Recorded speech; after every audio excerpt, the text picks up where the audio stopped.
안녕하세요. 주님 안에서 참된 평강과 기쁨을 누리는 여러분 되시길 소망합니다. 쉽고도 정확하게 알차고 재미있게 하나님의 말씀을 가슴 깊이 새기는 시간, 소문난 성경교실의 송기찬 목사입니다.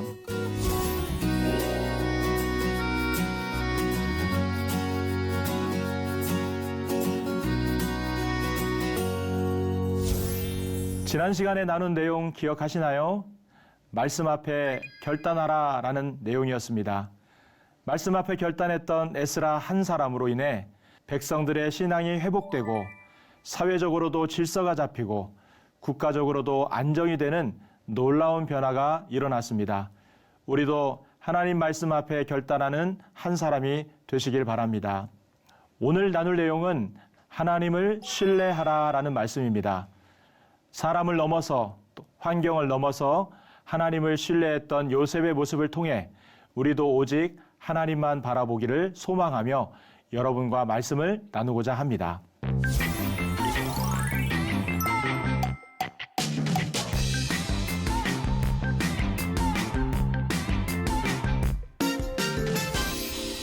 혼란한 시대를 이기는 방법, 하나님을 신뢰하라라고 하는 내용입니다.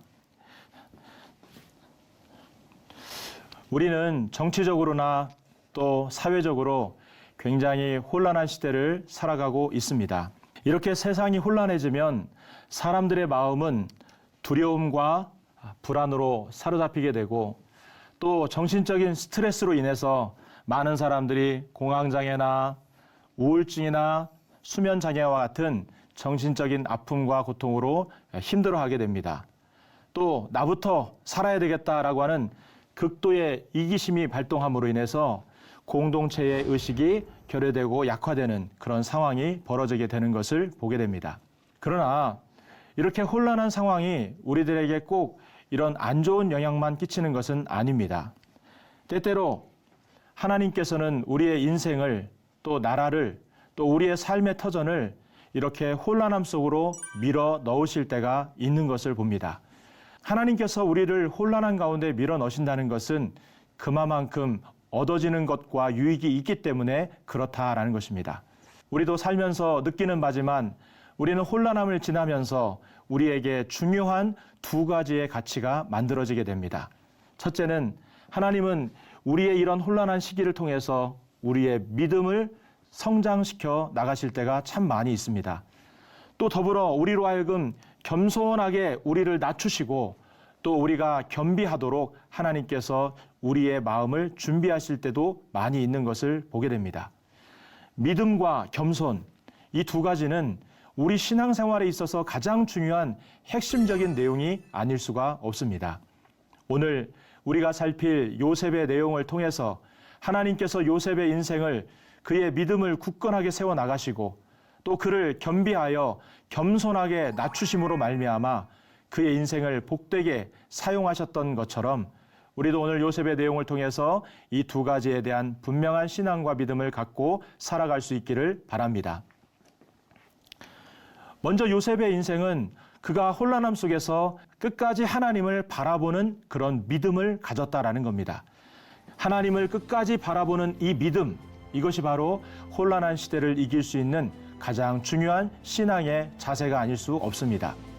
혼란함이라고 하는 것은 내 힘과 능력으로 어떤 상황들을 조절할 수 있는 것이 아닙니다. 그리고 내가 어떤 상황들을 컨트롤할 수 있는 것이 아닙니다. 사실 시대가 복잡하지만 신앙생활은 그렇게 복잡한 것이 아닙니다. 신앙은 하나님을 바라보는 것입니다. 내가 어려운 상황이 왔을 때 그 어려운 상황에서 하나님을 바라보는 것이 신앙입니다. 비상 상황이 왔을 때 그 비상 상황에서 하나님을 바라보는 것이 신앙입니다. 절망의 상황에서도 하나님을 바라보는 것이 바로 신앙이다라고 하는 것입니다. 우리가 살다 보면 우리의 인생이 마치 모든 것이 불 꺼진 것처럼 놓여지는 상황이 올 때가 있습니다. 그런데도 거기에 비상구에 불이 켜져 있는 것처럼 우리의 삶에 위기의 상황, 비상적인 상황이 됐을 때 하나님이 우리의 유일한 출입구가 되시고 통로가 되시고 우리의 비상 탈출구가 된다는 것을 믿고 하나님을 바라보게 된다면 우리의 인생은 다시 회복하고 일어나게 될 줄로 믿습니다. 하나님께서 요셉의 인생을 어떤 혼란함으로 던지셨는가? 창세기 37장에서 첫 번째로 그 내용을 이야기를 하고 있습니다. 하나님이 요셉의 인생을 구덩이 속에 하나님께서 밀어 넣으셨습니다. 요셉은 태생적으로도 성실한 그런 사람이었던 것 같습니다.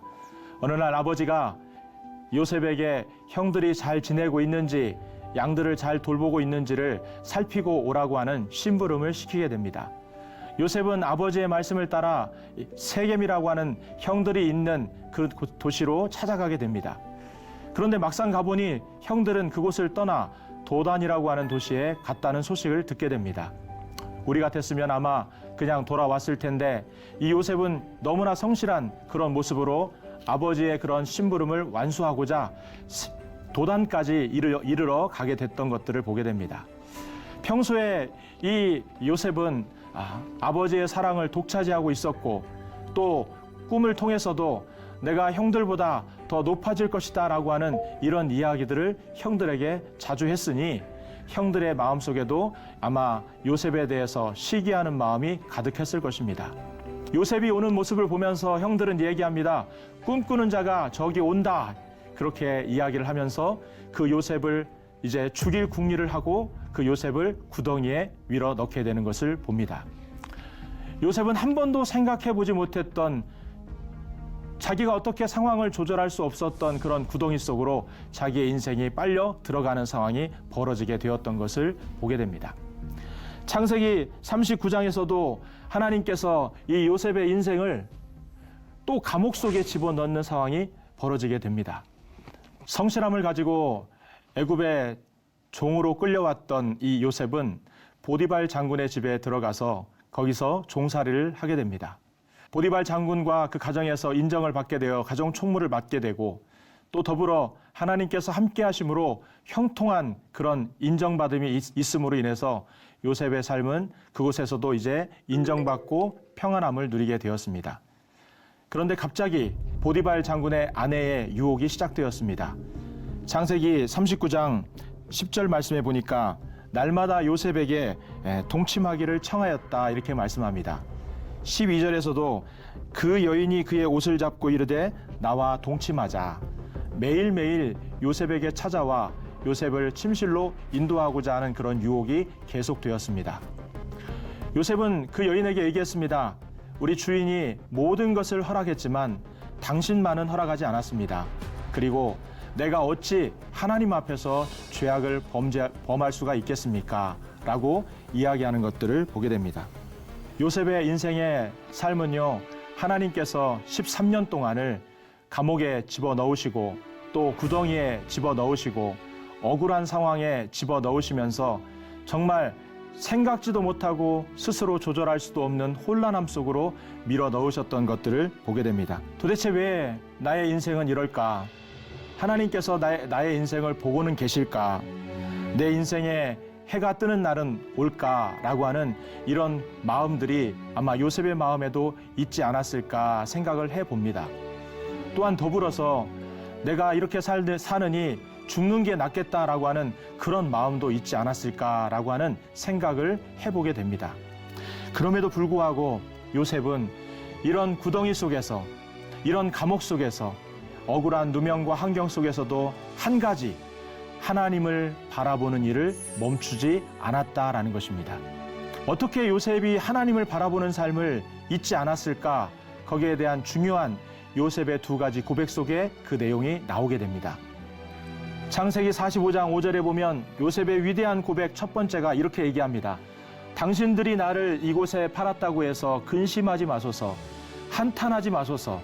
하나님이 생명을 구원하시려고 나를 당신들보다 먼저 보내셨나이다. 지금 요셉이 고백하는 내용은 당신들이 나를 이곳에 판 것이 아니라 하나님이 생명을 구원하시려고 먼저 나를 보내셨다라고 이렇게 말씀합니다. 당신들이 판 것이 아니라 하나님이 나를 이곳에 보내주신 것입니다. 이런 고백으로 하나님을 바라보고 있는 요셉의 그런 마음과 생각을 엿볼 수가 있습니다. 또한 더불어 창세기 50장 20절에도 요셉의 위대한 두 번째 고백이 나오게 되는데 형들을 만나서 아버지가 죽고 형들이 두려움 속에 빠져 있을 때에 이 요셉이 형들에게 이런 고백을 하게 됩니다.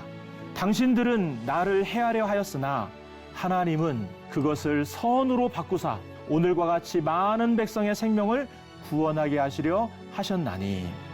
형들이 나를 해하려고 하였고 많은 나를 해하려고 하는 세력들이 많이 있었지만 하나님께서 그것을 선으로 바꿔주셨습니다. 하나님께서 그것을 선하게 인도해 주셨습니다. 라고 하는 것을 고백하게 되는 걸 봅니다. 요셉의 마음과 생각에는요, 하나님으로 가득 차 있었습니다. 우리가 보통 기독교인으로서 하나님을 신뢰한다라고 할 때에 그 신뢰라는 말은 신뢰의 대상이 되신 하나님을 계속해서 쳐다볼 때 우리에게 생기는 그런 힘과 능력을 얘기합니다. 신뢰란 하나님을 바라볼 때 생겨나는 그런 힘, 하나님을 바라볼 때 생겨나는 그런 능력을 신뢰라고 말할 수가 있을 것입니다. 요셉은 자기의 인생 가운데서 여러 가지 어려운 환경, 억울하게 만드는 사람들, 모든 이런 상황 속에서 하나님을 바라보았다라는 거예요. 우리도 이 땅을 살아가면서 우리를 저주하고 또 우리를 해하려고 하고 우리를 넘어뜨리게 만들고 억울하게 만드는 사람들과 환경을 만날 때가 있습니다. 그러나 그때에도 우리가 하나님을 바라보고 우리를 형통케 하시고 우리의 모든 것들을 보고 계시는 하나님을 바라본다면 그것이 위대한 신앙이고 그것이 믿음 있는 모습이라는 것을 우리가 결코 잊지 말아야 할 줄 믿습니다.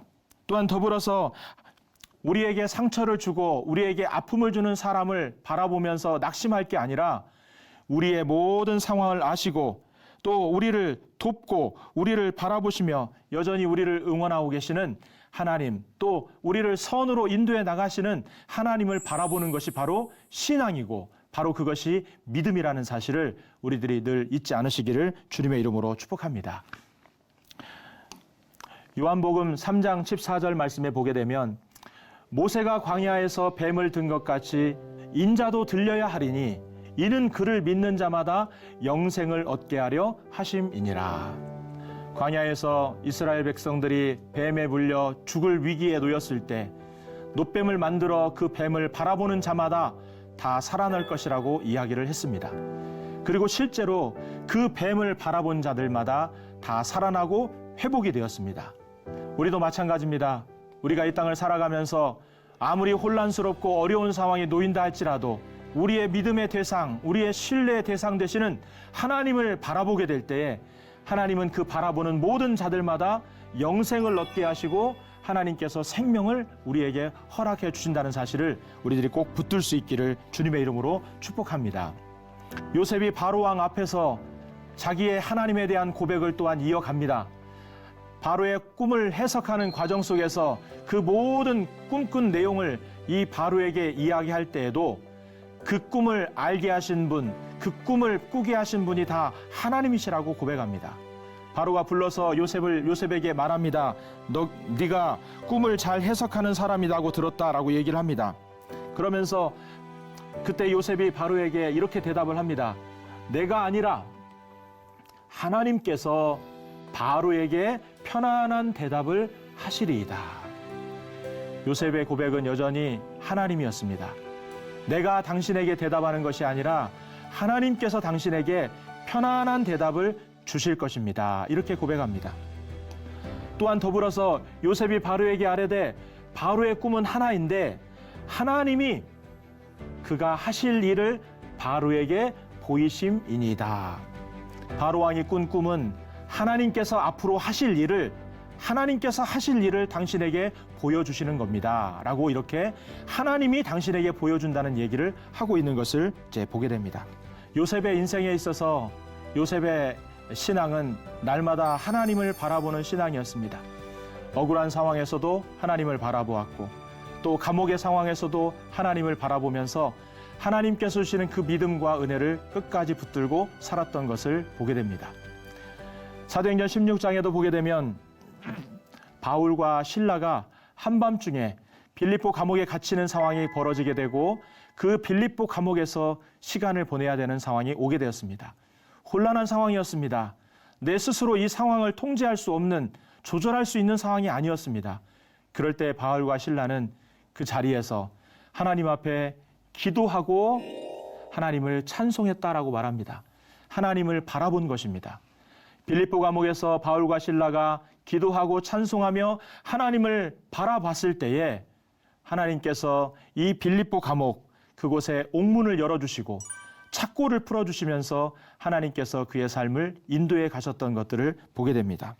우리가 잘 알고 있는 사도 바울, 그의 인생 가운데 그가 수많은 어려움을 겪게 됩니다. 많은 환난을 당하고 또 어떨 때는 힘이 겹도록 고난을 당하고 소망까지 끊기고 또 사형 선고를 받은 것처럼 정말로 힘든 시간들을 보내야 했다라는 것을 고백합니다.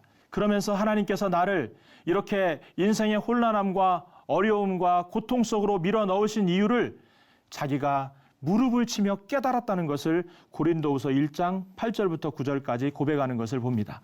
이는 우리로 하여금 자기를 의지하지 말고 오직 죽은 자를 다시 살리시는 하나님만 의지하게 하심이라. 사도 바울도요, 자기의 인생 가운데 하나님이 왜 고난을 주시는지, 왜 혼란한 상황으로 나를 감옥에 넣으시는지 나중에서 무릎을 치면서 깨달았다는 거예요. 아, 나를 의지하지 말고 오직 죽은 자를 다시 살리시는 하나님만 의지하게 하기 위해서 하나님께서 나를 이곳에 이 어려움 속에 나를 밀어 넣으셨구나. 이거를 깨닫게 되었다라는 것입니다. 우리가 성경에 잘 알고 있는 인물 룻도 마찬가지입니다. 룻의 인생을 보면요, 참 기구하지 않을 수 없습니다. 유다 땅에 흉년이 들어서 이제 좀 살만한 곳 모압으로 이제 살림살이를 들고 이사를 가게 됩니다. 모압 땅에 도착했는데 다행히 풍년이 들어서 살만했습니다. 근데 풍년이 들면 뭐 합니까? 남편이 죽고 자식들 2명도 죽고 이제는 과부가 되어서 3명의 과부만 남은 상황이 되었습니다. 이때 어머니 나오미는 이 오르바에게 또 룻에게 야, 너희들 이제 너희들의 고향으로 돌아가서 너희들 살 길을 찾고 좋은 사람 만나서 살았으면 좋겠다, 이렇게 당부를 합니다. 그때에 오르바는 모압으로 돌아가고 그때에 룻은 어머니를 따르는, 어머니가 바라보는 그 하나님을 나도 따르겠다라고 고백하는 것을 봅니다. 룻이 이르되 내게 어머니를 떠나며 어머니를 따르지 말고 돌아가라 강권하지 마옵소서. 어머니께서 가시는 곳에 나도 가고 어머니께서 머무시는 곳에서 나도 머물겠나이다. 어머니의 백성이 나의 백성이 되고 어머니의 하나님이 나의 하나님이 되시리니. 어머니가 바라보고 계신 그 하나님, 나도 바라보고 따라가겠습니다 라고 하는 이런 고백으로 어머니를 따라가는 것을 보게 됩니다. 룻의 인생, 하나님을 바라보고 이렇게 갔을 때에, 룻이 유다 땅으로 돌아갔을 때에 유다의 정치적인 상황, 경제적인 형편, 사회적인 분위기 아무것도 몰랐습니다. 그저 하나님만 바라보고 갔습니다. 그랬더니 하나님께서 훗날에 이 룻의 인생을 메시아의 조상이 되도록 만들어 가시고 다윗의 증조 할머니가 되도록 만들어 가셔서 그의 삶을 하나님께서 축복해 주시는 것들을 보게 됩니다. 여러분, 예배가 뭘까요? 예배는 하나님을 바라보는 시간입니다. 사람을 넘어서, 환경을 넘어서, 혼란함을 넘어서 우리를 지켜주시고 인도해 나가시는 하나님을 바라보는 시간이 바로 예배의 시간이다라는 거예요. A.W. 토저라는 목사님께서 하나님을 추구함이라는 책에서 아주 중요한 이야기를 합니다. 신앙생활을 하면서 가장 중요한 것은 우리가 어떤 하나님을 믿는가라고 하는 부분을 이야기합니다. 왜 이 부분을 얘기하느냐? 내가 어떤 하나님을 믿느냐에 따라서 신앙의 행동, 신앙의 언어, 신앙의 태도가 다 달라지기 때문에 그렇다라는 겁니다. 아브라함은 어떤 하나님을 믿었습니까? 아브라함은 죽은 자를 살리실 하나님을 믿었습니다. 없는 것을 있는 것으로 부르시는 하나님을 믿었다라는 거예요. 죽은 자를 살리실 하나님을 믿었기 때문에 아브라함은 자기의 독자 아들 이삭까지도 하나님 앞에 드릴 수 있는 그런 고백과 믿음의 삶을 행동으로 옮길 수가 있었습니다. 모세도 마찬가지입니다. 모세가 바로의 공주의 아들이다라고 하는 애굽의 왕자로서의 자리를 충분히 누릴 수 있는 상황이었음에도 불구하고 이 모세는 하나님 나라에서 누리게 될 상급과 하나님 나라에 대한 소망을 더 크게 생각했기 때문에 백성들이 고통받는 광야로 또 하나님의 백성들과 함께하는 고난의 자리로 이 모세는 달려갈 수 있게 되었던 것입니다. 여기 보게 되면 히브리서 11장 24절과 25절을 보니까 도리어 하나님의 백성과 함께 고난을 받기를 잠시 죄악의 낙을 누리는 것보다 더 좋아했다라고 말합니다. 모세는 어떤 하나님을 믿었습니까? 하늘에서 상급을 주시고 하나님의 백성들을 사랑하시는 하나님을 그는 믿고 신앙생활을 했던 것입니다. 요셉의 인생도 그가 하나님을 어떤 하나님으로 믿었는가를 이렇게 살펴보면 창세기 39장에 보디발 장군의 아내의 유혹이 있었을 때 이런 고백을 합니다. 내가 하나님 앞에서 어찌 죄를 범할 수 있겠는가? 요셉은요, 하나님을 자기를 보시는 하나님으로 믿었다는 거예요. 그리고 자기를 보시는 하나님에 대해서 내가 어찌 죄를 지켰느냐라는 그런 고백을 했던 것을 보게 됩니다. 그렇다면 나는 어떤 하나님을 믿고 있습니까? 우리 스스로가 내가 어떤 하나님을 믿고 있는가를 돌아볼 수 있길 바랍니다. 또한 더불어 요셉은요, 이 환난 속에서 참으로 하나님께서 겸손하게 만들어 가십니다. 요셉의 고백을 보면은 요셉이 총리가 되어도 형들 앞에서 어깨를 세우고 또 교만한 말과 언행을 하지 않습니다. 하나님이 앞서 나를 보내셨다.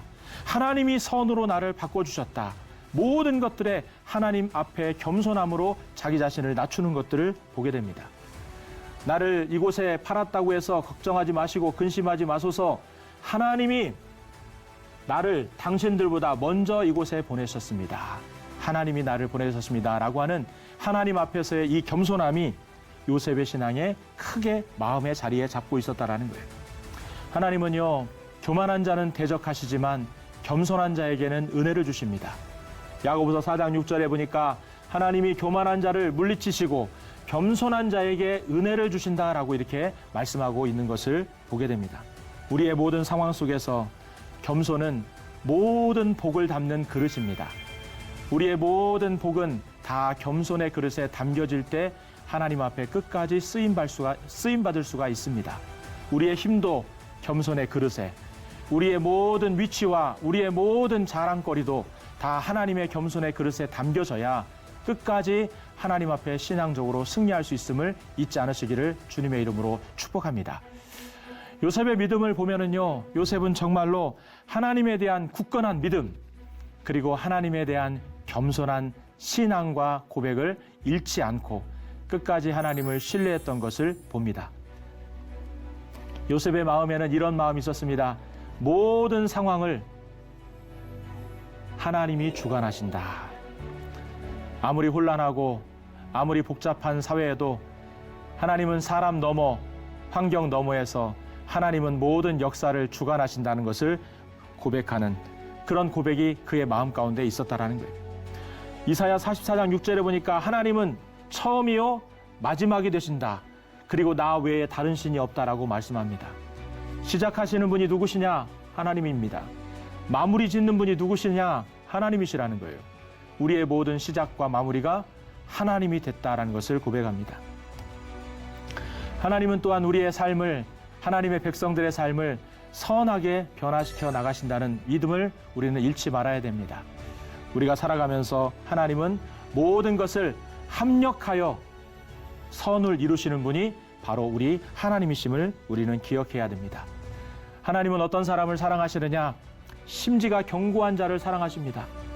여호와를 영원히 신뢰하며 하나님을 바라보는 사람들을 통해서 하나님은 역사를 이끌어 가시고 모든 일들을 이루어 나가신다는 것을 잊지 않으시기를 주님의 이름으로 축복합니다.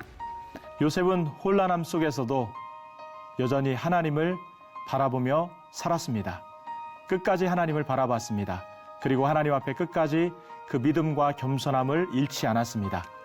우리도 끝까지 주님 바라보고 승리할 수 있기를 바랍니다. 여기까지 하겠습니다.